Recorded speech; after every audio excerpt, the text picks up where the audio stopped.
Assalamualaikum warahmatullahi wabarakatuh. Alhamdulillahi rabbil alamin. Wa bihi nasta'in ala umurid dunya waddin.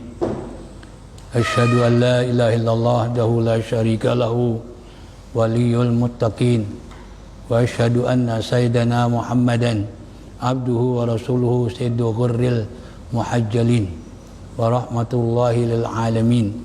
Allahumma salli wa sallim wa barik ala sayyidina wa habibina wa syafi'ina Muhammadin wa ala alihi wa sahbihi ajma'in.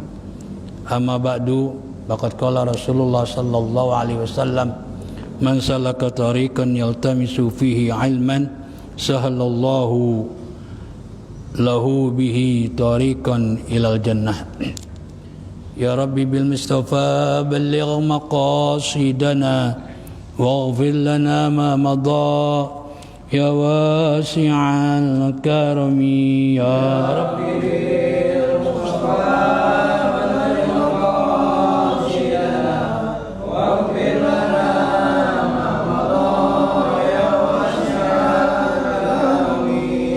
Maulaya salli wa sallim daiman abada ala habibika khairil khalqi kullihim.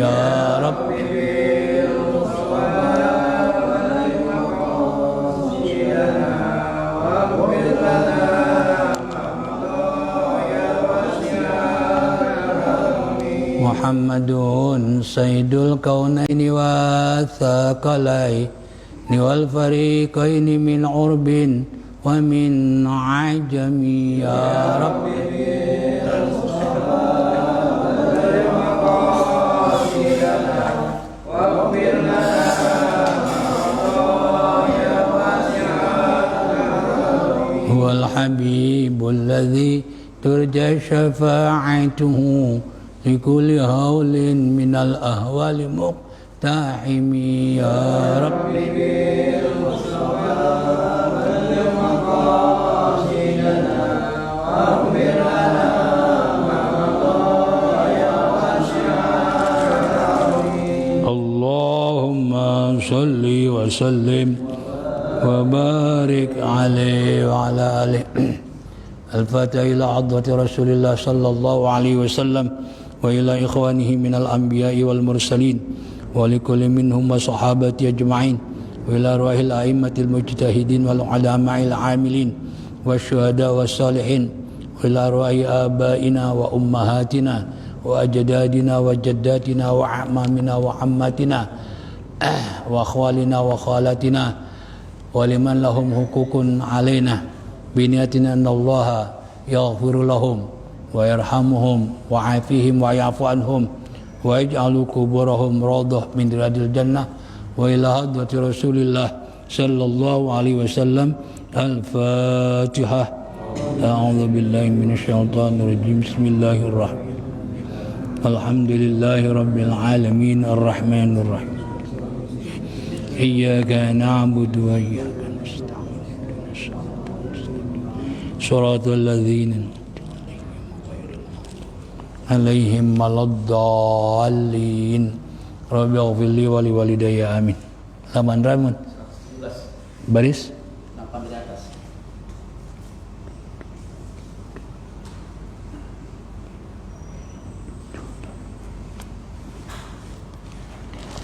Bismillahirrahmanirrahim.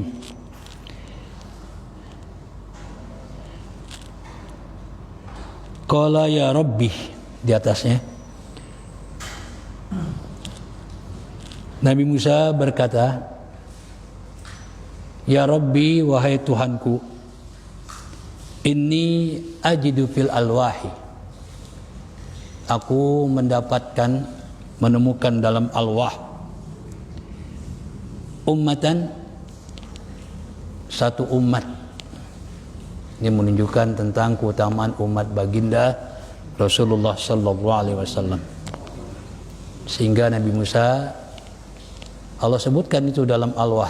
Di samping Taurat berupa kitab, Nabi Musa juga mendapatkan Al-Wah, Jadi pelapah-pelapah ya yang berisikan firman-firman Allah. Nah di situ ada penjelasan tentang keutamaan ya satu umat.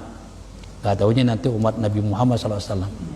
Nabi Musa pengen ya mereka itu adalah umatnya atau umat Nabi Musa alaihissalam. Yahajjuna, mereka pergi haji. Laka, karena engkau. Kemana? Karena haji itu artinya ziarah, berkunjung.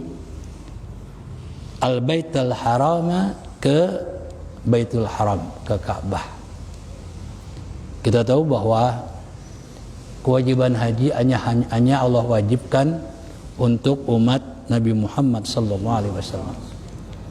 Memang ada katanya nabi-nabi, Nabi Adam, ya kalau Nabi Adam jelas lah, jelas ya, banyak riwayatnya beliau ketika Allah ciptakan, Allah turunkan di padang pasir India, sementara ibu Hawa di Jeddah, maka namanya Jeddah, nenek.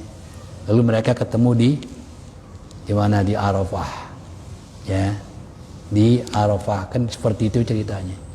Cuma nggak ada riwayat apakah mereka mampir, Nabi Adam mampir ke Ka'bah atau ke Masjidil Haram atau ke Mekah lah. Secara umum nggak ada riwayat. Ya, cuma secara umum ada juga yang mengatakan semua Nabi katanya haji. Itu Allahu a'lam. Tapi yang pasti Allah wajibkan haji itu hanya kepada umat baginda Rasulullah SAW. Itu pada tahun ke-9 Hijriah, ya.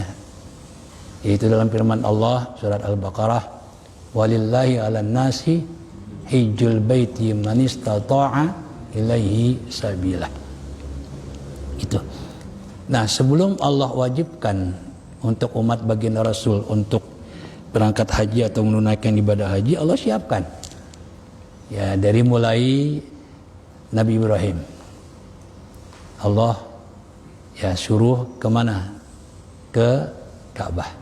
Padahal Mekah itu nggak ada yang tahu.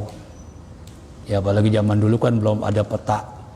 Ya, ini kalau nggak dari Allah, Nabi Ibrahim juga nggak tahu di mana letak kota Mekah. Ya, yaitu setelah Nabi Ibrahim nikah dengan Ibu Hajar, kan Ibu Sarah istri pertama beliau, meskipun beliau yang menyuruh, Ibu Hajar kan hadiah dari Raja Mesir pada Nabi Ibrahim ketika Nabi Ibrahim ke Mesir. Raja Mesir bukan Firaun, belum ada Firaun ketika itu. Sangat menghormati Nabi Ibrahim, kemudian diberikan hadiah wanita cantik bernama Hajar. Ini kebiasaan Raja Mesir seperti itu. Sampai Nabi kita juga dapat hadiah perempuan. Sekaligus dua lagi, gak satu. Siapa? Yaitu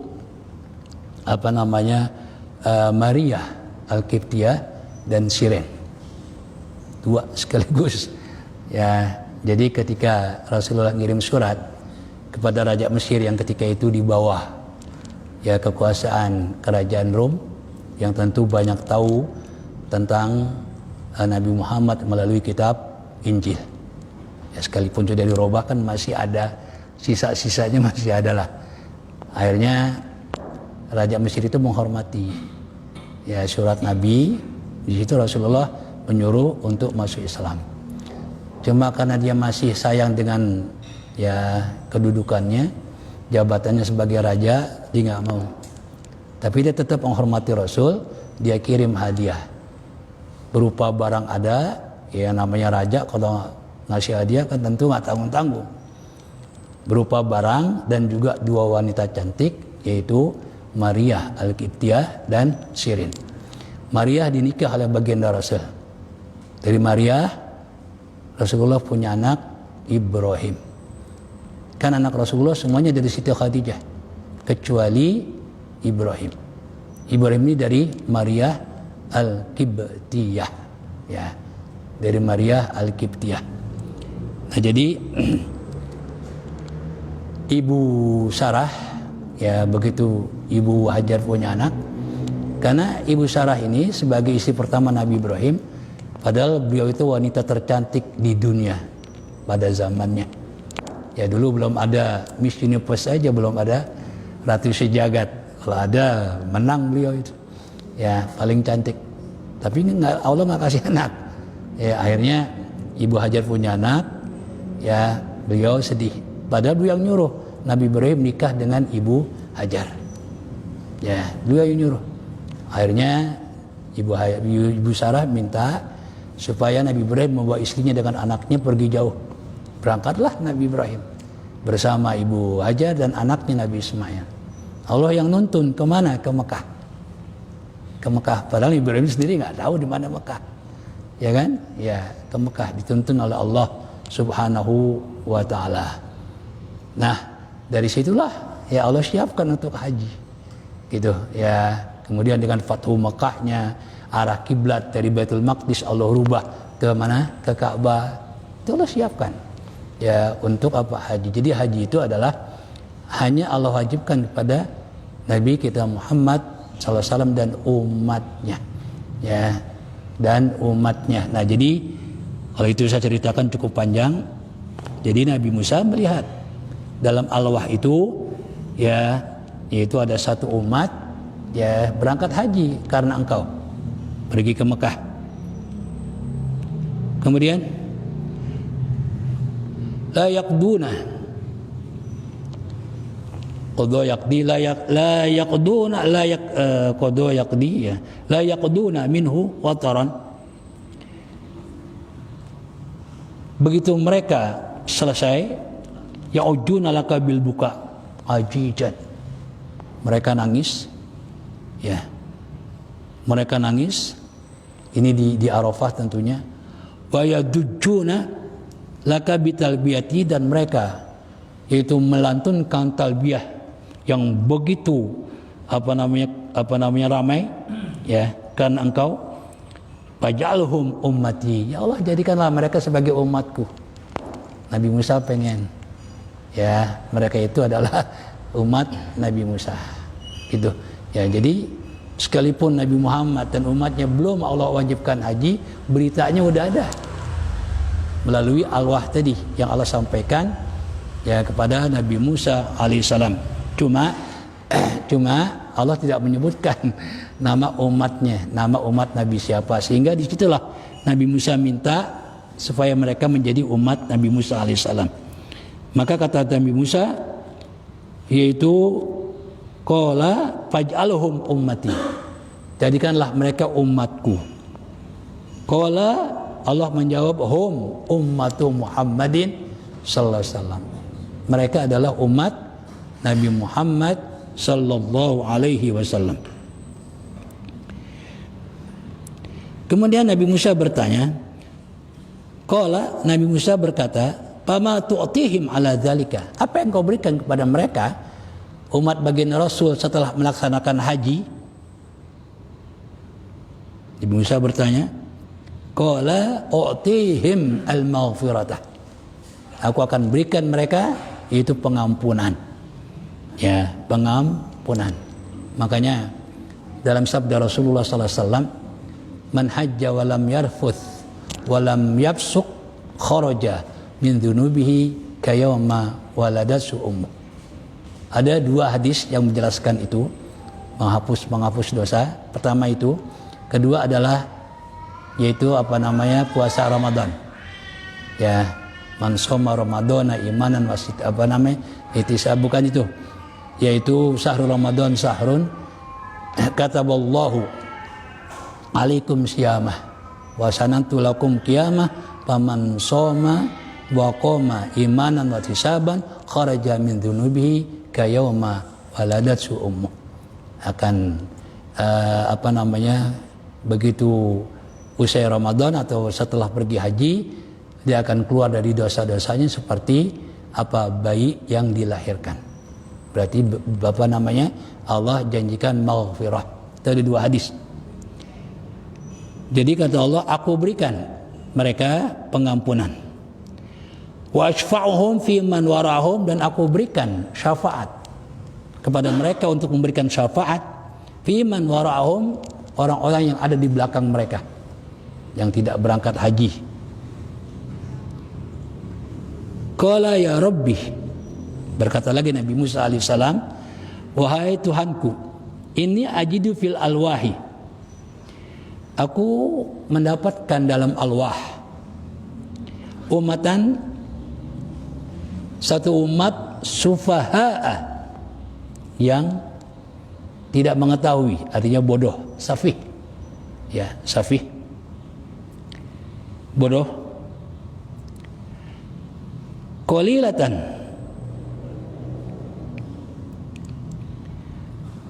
yang jumlahnya sedikit. Ahlamuhum ya'lifuna al-bahaimah. Qalilatan ahlamuhum, yang impian mereka itu sedikit, harapan mereka, tapi ya'lifuna al-bahaimah, mereka menjadi umat sufaha, ya, orang-orang bodoh. Maka kerjaan mereka adalah apa? Mengembala, ngasih makan bahaim, hewan-hewan, pengembala. Ya, awalnya kan orang Arab seperti itu. Jadi di Mekah itu pekerjaan orang Arab itu, ya, pekerjaan orang Mekah, pertama dagang, ini yang menjadi mayoritas. Ya, yang kedua adalah pengembala. Petani nggak ada. Ya, makanya digambarkan, ya, yaitu yatatawaluna fil bunyan, di antara tanda-tanda kiamat adalah mereka membangun gedung-gedung tinggi. Setelah sebelumnya mereka itu apa? Tidak beralaskan kaki. Ini menggambarkan orang-orang Arab sebenarnya. Ya, tapi sekarang kita lihat, ya kan? Ya, gedung paling tinggi di mana? Di Dubai, Al-Buruj. Ya, ini Saudi mau bikin lagi di Jeddah ini. Ya, nah belum lagi apartemen-apartemen. Ini tanda, ya, hari kiamat itu nggak lama lagi. Kapan? Allahu a'lam. Tetap hanya Allah yang tahu. Ya kan? Jangankan kita, Rasulullah ditanya oleh malaikat Jibril saja nggak tahu. Bahkan malaikat Jibril, kata Rasulullah sallallahu alaihi wasallam, juga nggak tahu. Jadi malaikat Jibril berbentuk manusia, ya, pakainya serba putih. Rasulullah ketika itu sedang berkumpul bersama para sahabat. Ya, tentu kalau malaikat berubah menjadi manusia yang paling cakep. Ya, beda dengan iblis, kalau berubah menjadi makhluk, maka makhluk yang paling jelek. Tapi kalau malaikat menjadi makhluk atau manusia yang paling cakep. Lalu memberikan salam kepada baginda Rasul, lalu duduk di depan Rasul. Dua lutut malaikat Jibril disentuhkan dengan dua lutut yang mulia Nabi Muhammad SAW. Lalu nanya, akhbirni anil Islam, akhbirni anil iman, minta jelaskan tentang keimanan, keislaman. Semuanya dijawab oleh baginda Rasul. Terus, ya, tentang hari kiamat. Mata sa'ah. Kata Rasul, mal mas'ulu anha bi'a'lama minas sa'il. Yang ditanya tidak lebih tahu daripada yang bertanya. Artinya malaikat Jibril nggak tahu, Rasulullah juga nggak tahu kapan terjadi hari kiamat. Ya, nah malaikat Jibril beralih karena sama-sama nggak tahu kapan hari kiamat. Lalu malaikat Jibril bertanya, wa ma asyaratuha, wa ma alamatuha, apa tanda-tandanya? Itu diantaranya, ya tatawwaluna fil bunyan. Ya, mereka berlomba-lomba, ya, membangun gedung tinggi-tinggi. Itu tanda. Ya, tanda sebentar lagi hari kiamatnya. Wa istaghfiruna minadz-dzunubi, tapi mereka selalu beristighfar, ya, dari dosa-dosa. Allah Subhanahu wa taala yang menciptakan manusia, maka Allah paling tahu bahwa manusia tidak luput daripada perbuatan dosa. Makanya Allah menamakan zatnya Al-Ghaffar, Al-Ghafur, Ar-Rahman, Ar-Rahim. Ya, itu. Bahkan dalam satu hadis, seandainya manusia nggak berbuat dosa, Allah ganti dengan makhluk yang mau berbuat dosa tapi mau istighfar. Gitu. Ya, mau istighfar. Gitu. Ya, jadi ya yang penting adalah beristighfarnya.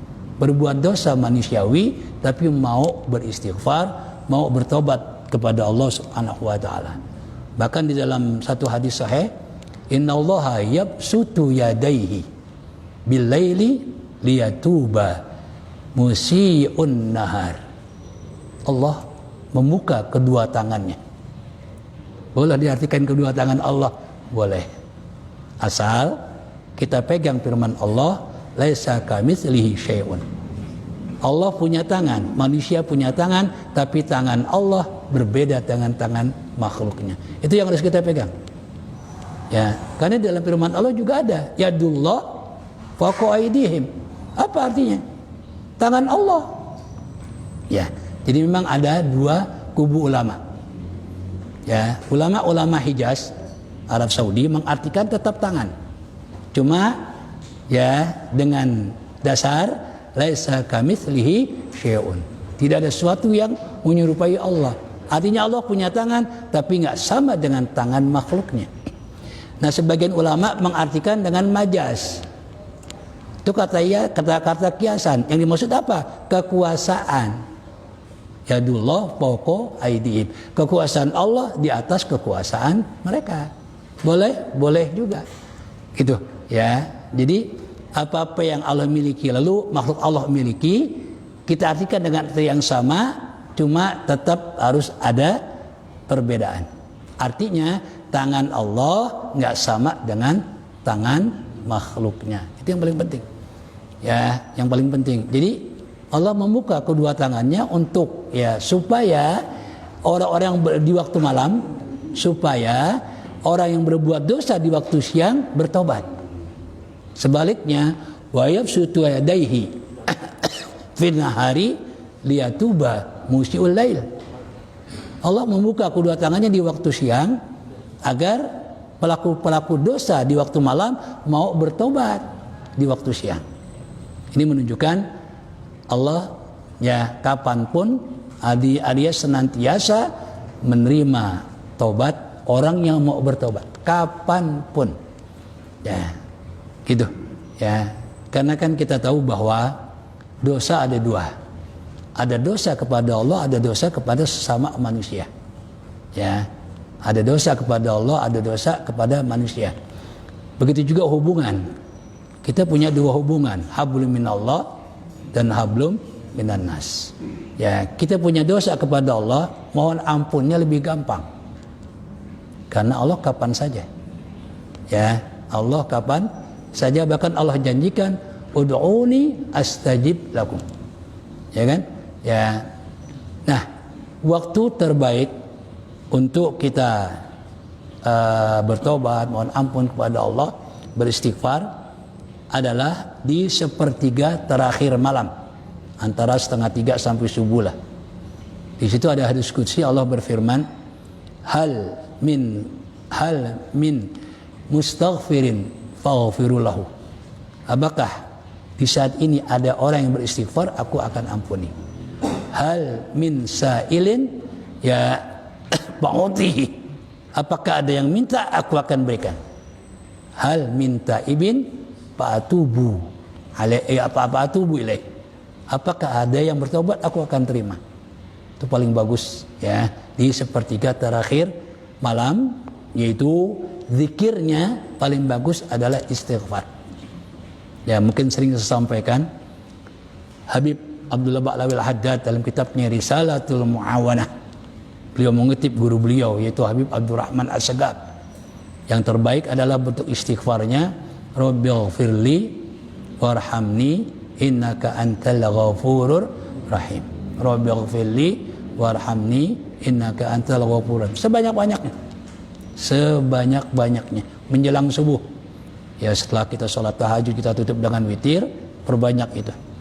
Ya, perbanyak. Kalau masih ada waktu, tutup dengan salawat kepada baginda Rasulullah sallallahu alaihi wasallam.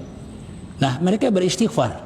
Ya, selalu beristighfar kepada Allah Subhanahu wa taala. Yarfa'u ahaduhum.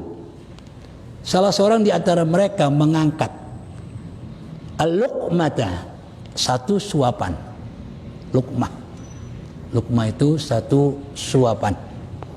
Makanya Imam Ghazali ya dalam kitab-kitab fikih menganjurkan hewan yang dikurbankan dengan kurban sunat itu sunat dimakan oleh pengurban.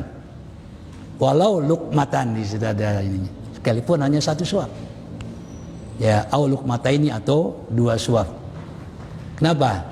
Karena ya Allah Subhanahu wa taala menyebutkan pengurban ya memakan hewan kurbannya. Gitu. Ya, saya punya penyakit darah tinggi, ya jangan takut, bismillah, makan. Ya, makan. Itu kata Imam Ghazali, ambil sesuap atau 2 suap gitu. Ya, itu harus dimakan, itu sunat. Nah, salah seorang daripada mereka ini ya itu mengangkat tangannya kemana? Mengangkat tangannya dengan suapan ila fihi, ke mulutnya. Mulut tuh fihi bukan di dalam di situ. Ya, ini uniknya bahasa Arab. Kalau nggak ngerti fihi dibilang di dalam. Itu dari apa? Famun. Famun, mulut kan. Kita belajar bahasa Arab famun. Tapi kalau dia mudhaf kepada kalimat lain, mimnya dibuang. Mimnya dibuang. Ya, mimnya dibuang. Gitu. Asalnya famihi gitu. Ya, karena dia mudhaf kepada ha menjadi fihi. Gitu. Ya, ini uniknya bahasa Arab. Ke mulutnya. Ya, ke mulutnya. Fala tastaqiru fi jawfihi. Lalu ya begitu dia masukkan satu suapan itu ke mulutnya dan ya suapan itu, satu suapan itu tidak tetap di rongganya hatta yughfara lahu, sehingga dia diampuni oleh Allah Subhanahu wa taala. Yaftatiha bismika, karena dia mengawali makanannya itu bismika, dengan menyebutkan nama kamu, yaitu bismillahirrahmanirrahim. Ya, itu sebabnya setiap suapan kalau kita membaca bismillah yang masuk ke rongga kita, ya itu diampuni oleh Allah Subhanahu wa taala. Wa yahtatimuha bihamdika, dan dia menutup makannya itu dengan memuji engkau, mengucapkan alhamdulillah. Ya, makan aja masih diampuni. Ya, makanya Rasulullah SAW di samping mengajarkan mengawali dengan bismillah secara umum, ya perbuatan yang baik harus kita awali dengan bismillah. Kalau enggak ada berkah. Dalam sabda Rasulullah SAW, kullu amrin dhi balin la yubda'u bi bismillahirrahmanirrahim fa huwa abtar. Setiap urusan yang baik, ya, pekerjaan yang baik, kita tidak awali dengan bismillah, maka kurang berkah. Gitu ya. Ya. Jadi ya dalam Islam diajarkan untuk mengucapkan bismillah, paling enggak bismillah, lengkapnya bismillahirrahmanirrahim. Ya, segala perbuatan. Ada satu kisah keberkahan daripada bismillah. Dalam kitab Unqudul Ujen ada seorang istri solehah istrinya. Sementara suaminya rada-rada nih nggak demen sama istrinya yang solehah. Bentuk kesolehan istrinya, dia apa-apa saja akan memulai pekerjaan selalu membaca bismillah. Dikerjain sama suaminya. Suaminya menitipkan barang berharga. Tolong, ya barang ini simpan. Ya kan? Nah, ketika istrinya menyimpan, diintipin di mana dia simpan. Nah, ketika istrinya menyimpan, tetap membaca bismillahirrahmanirrahim. Begitu istrinya lengah, diambil tuh barang, dibuang ke dalam sumur. Lalu dia tanya, mana barang yang aku titipkan kepada engkau? Ya, diambil dengan baca bismillah. Tahu-tahu ada tuh barang. Itu keberkahan baca bismillah, ya. Keberkahan daripada membaca bismillah. Abdullah bin Mas'ud menghitung bismillah itu ada 17 huruf. Ya, 19 huruf. Ya, nanti kalau nggak percaya hitung sama-sama. Ya, 19 huruf. Nah, malaikat zabaniyah, penjaga neraka itu ada 19. Dalam firman Allah, alaiha tis'ata asyar. Di jahanam itu ada 19. Tentu di bawah pimpinan Raja apa? Malik. Nah, kata Abdullah bin Mas'ud, kalau kita baca dengan ikhlas, insya Allah akan diselamatkan dari malaikat zabaniyah, malaikat penjaga api neraka. Dengan ikhlas kita baca Bismillahirrahmanirrahim. Ya, itu.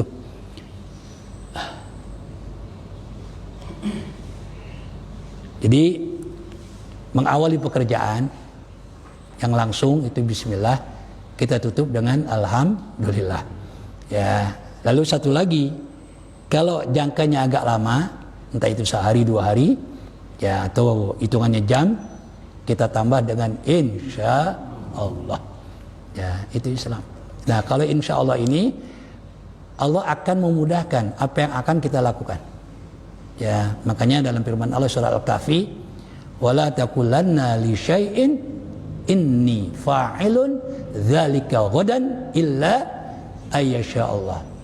Kata Allah, kamu jangan berkata aku akan kerjakan besok, tapi katakanlah insya illa ayyasha Allah, kecuali dengan apa? Jika Allah menghendaki, berarti apa? Dengan ucapan insya Allah. Yang susah akan menjadi mudah.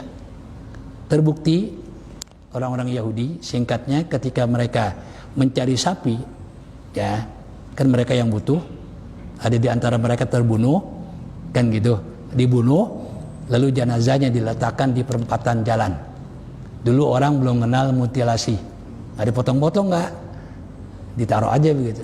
Akhirnya timbul fitnah, saling menuduh, karena Yahudi kan juga terdiri dari 12 suku, ya, hampir terjadi perang saudara. Mereka cari pembunuhnya, nggak ketemu, karena pembunuhnya ikut nyari.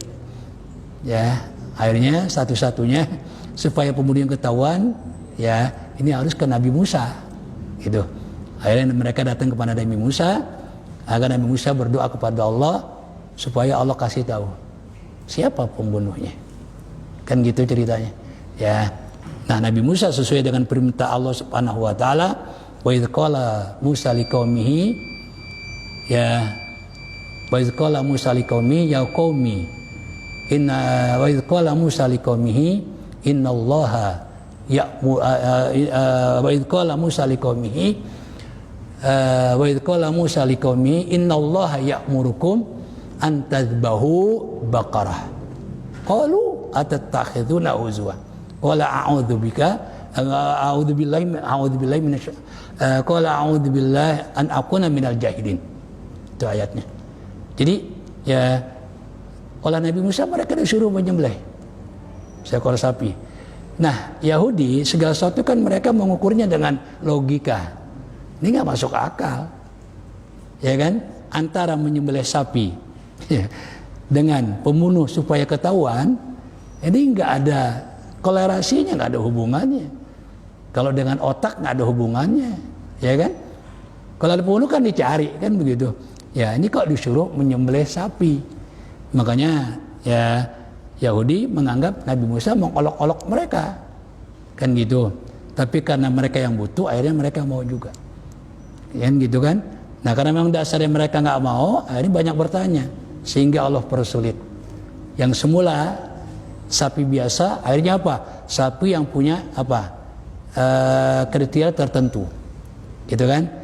Nggak muda, nggak tua, kemudian mulus, nggak pernah dipakai kerja, baik itu meluku atau mengangkut barang, kan gitu, warnanya kuning mulus, kan susah jadinya. Cuma untungnya mereka mengatakan apa? Wa inna insyaallahu la muhtadun. Itu aja yang membuat mereka bisa ketemu tuh sapi. Kalau enggak, kata Rasul dalam tafsir Jalalain, sampai hari kiamat mereka enggak akan mendapatkan kalau tidak mengucapkan insya. Nah, ini bukti, ya, dengan mengucapkan insya Allah, Allah mudahkan. Ya, makanya sering saya sampaikan, kenapa Indonesia nggak pernah menang main bolanya? Kenapa? Karena mereka selalu pasti, kita pasti menang. Ganti dong, insya Allah bisa juara dunia itu. Ya, ya mereka bilang kita kan begitu ini. Ya, kita pasti menang. Ya, harusnya insya Allah, ya. Gitu ya. Jadi di situ Nabi Musa minta faj'alhum ummati. Maka Nabi Musa minta, kok seenak itu gitu ya, segampang itu umat ini dapat pengampunan dari Allah. Makan aja dapat pengampunan. Ya pantas kalau Nabi Musa minta supaya mereka itu menjadi umat Nabi Musa. Apa kata Nabi Musa? Faj'alhum ummati. Maka jadikanlah mereka umatku. Qala, Allah berfirman, hum ummatu Muhammadin sallallahu alaihi wasallam. Bukan umatmu. Mereka itu adalah umat Nabi Muhammad sallallahu alaihi wasallam. Ya itulah ya tentang keutamaan umat Nabi Muhammad sallallahu alaihi wasallam. Makanya Syed Muhammad Al-Maliki menulis buku judulnya Syarafu Ummati Muhammadin sallallahu alaihi wasallam. Kemuliaan umat Nabi Muhammad sallallahu alaihi wasallam. Ya, itu lebih lengkap lagi. Ya, kalau ini hanya sebagian. Gitu. Jadi kita bersyukur menjadi umat Nabi Muhammad sallallahu alaihi wasallam. Ya, oleh karena itu perbanyaklah salawat sebagai tanda syukur kita menjadi umat baginda Rasulullah sallallahu alaihi wasallam. Ya saya kira demikianlah ya wallahu a'lam. Jadi saya mohon maaf beberapa kali pertemuan ya memang saya kurang sehat. Ini aja ngos-ngosan banget. Ya jadi mohon maaf ya. Mohon maaf yang sebesar-besarnya. Insyaallah kita saling berdoa semoga Allah berikan kesehatan kepada kita semua. Allah angkat segala penyakit ya dari diri kita semua. Amin ya rabbal alamin. Nastaghfirullahalazim, nastaghfirullahalazim, nastaghfirullahalazim, nastaghfirullahalazim. Alhamdulillahi rabbil alamin. Hamdan katsiran thayyiban mubarakan fih. Hamdan muwafiyan li ni'ami mukafiyan li mazidi. Ya Rabbana ya Allah ya ilahana. Lakal hamdu kama yanbaghi li jalali wajhikal karim wa li azimi sultanik. Allahumma salli wa sallim ala sayyidina Muhammad wa ala ali sayyidina Muhammad. Allahumma inna nas'aluka al-afiyah wa dawamal afiyah wa tamamal afiyah wa syukra alal afiyah. Allahumma rabbana atina fid dunya hasanatan wa fil akhirati hasanatan wa qina adzabannar. Sallallahu ala sayyidina Muhammad wa ala alihi wa sahbihi wa sallam. Subhana rabbika rabbil izzati amma yasifun wa salamun alal mursalin walhamdulillahi rabbil alamin. Assalamualaikum warahmatullahi wabarakatuh.